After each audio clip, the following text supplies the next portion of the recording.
Marca a été caché au public. Deuxième passage qui a été caché au public, tout le passage relatif aux fosses communes des répressions de 1981 à Casablanca et de répression d'autres émeutes dans des villes marocaines où l'armée a tiré sur les Marocains et a jeté des gens dans les fosses publiques.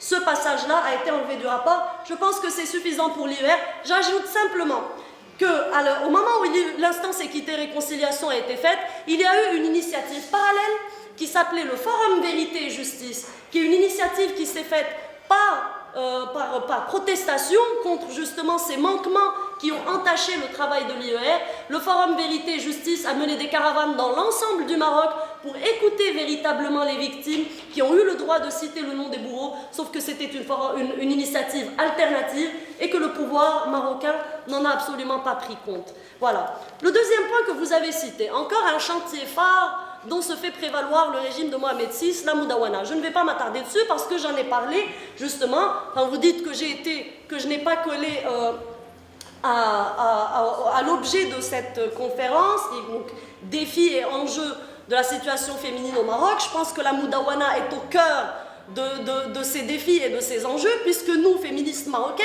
à chaque fois qu'on a une revendication, on dit « mais Sa Majesté vous a fait la Moudawana, alors qu'est-ce que vous voulez de plus ?» Il était question justement d'analyser cette Moudawana, de voir dans quelles conditions elle a été faite et qu'est-ce qui manque aujourd'hui à cette Moudawana. Donc j'ai parlé des questions de l'héritage, du viol, etc. et d'autres inégalités sur lesquelles je ne me suis pas attardée, et je peux aussi parler des inégalités, enfin du calvaire que vivent les femmes marocaines quotidiennes. Permettez-moi de finir, s'il vous plaît, je ne vous ai pas interrompu. Le calvaire que vivent les femmes marocaines au quotidien, qui est celui du harcèlement sexuel dans l'espace public, qui se passe de manière, qui se passe dans l'impunité totale. Une femme est un sexe sur pattes. Quand elle se plaint, le policier va lui dire « mais tu n'avais qu'à pas être habillée comme ça ou alors à rester chez toi ». C'est-à-dire que rien n'est fait sur ça. Et le harcèlement sexuel dans les lieux du travail, là il y a une loi qui dort dans les tiroirs du gouvernement, enfin qui était dans les tiroirs de Nezha Sqali, mais avec Bassem Ahkawi comme ministre, on ne risque certainement pas de voir cette loi aboutir. Voilà, donc bon, j'ai abordé ces sujets, mais manifestement vous auriez trouvé plus opportun que je parle de l'Aïcha, la tante du roi. Bon, ce n'est personnellement pas un sujet qui m'intéresse. Voilà. Troisième point, s'il vous plaît, je vous ai laissé finir.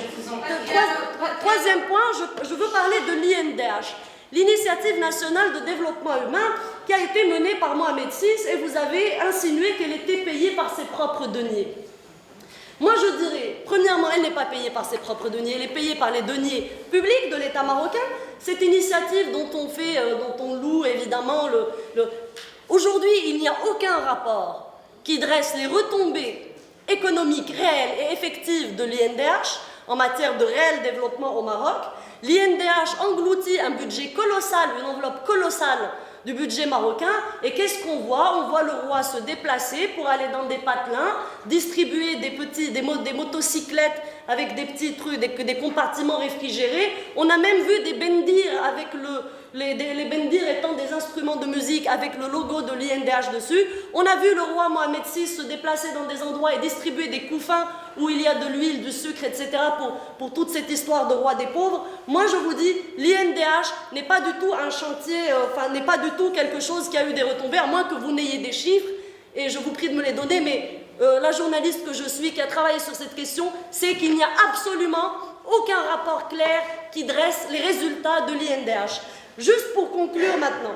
Alors, ces trois points que vous avez cités, dans votre argumentaire même, lorsque vous dites « le roi a fait », le roi a fait l'IER, le roi a fait la Moudawana, le roi a fait l'INDH. Ceci est l'aveu en soi que ce pays n'est pas une démocratie. Supposons que Mohamed VI est la personne la plus bienveillante au monde. Le fait qu'il soit la seule personne habilitée à faire, qu'il soit la seule personne habilitée à faire avancer la condition des femmes, à faire avancer l'économie, à rétablir les victimes des violations des droits de l'homme, etc. Ceci démontre en soi que nous ne sommes pas dans un mécanisme démocratique. Nous avons affaire à une hyper-monarchie qui est la seule qui se fait prévaloir de tout ce qui se passe dans ce pays, et ça en soi c'est un problème. Nous sommes aujourd'hui, je pense que le peuple marocain est un peuple qui a une élite suffisamment formée, suffisamment capable de gérer ce pays par des leviers démocratiques, en élisant du monde, en ayant des institutions qui fonctionnent, plutôt que d'être là dans une situation, on attend la charité du roi, on attend qu'il passe distribuer de l'argent avec l'INDH, on attend qu'il rétablisse les droits des femmes, on attend qu'il fasse la Moudawana ou qu'il fasse l'IER. Ça, c'est l'aveu en soi que nous sommes dans un régime centré autour d'une seule personne.